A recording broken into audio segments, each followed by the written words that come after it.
Welcome to Kenton Teaches. Enjoy the video.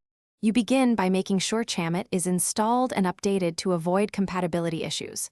Once done, open the app and grant camera, microphone, and location permissions so features work smoothly.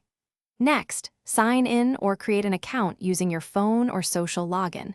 Verify with the SMS code to unlock search features. These steps remove common blockers, so you can proceed directly to finding people or rooms without repeating setup.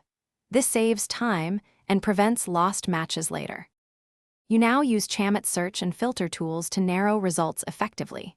First, tap Discover or the search icon to reach people and room listings. Then apply filters like age, gender, distance, language, and interests to reduce noise. Once filters are set, enter keywords or tags and adjust the location radius in kilometers or miles to focus on nearby matches.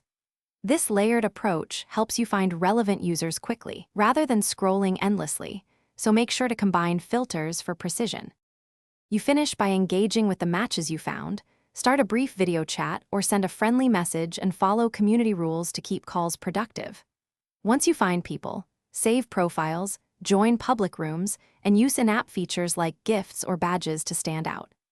If search returns few or no results, make sure app permissions and location are enabled, test your Wi-Fi or cellular connection, and clear the app cache. These steps resolve most issues. If problems persist, restart the device. Thanks for watching. Please subscribe if this video was helpful.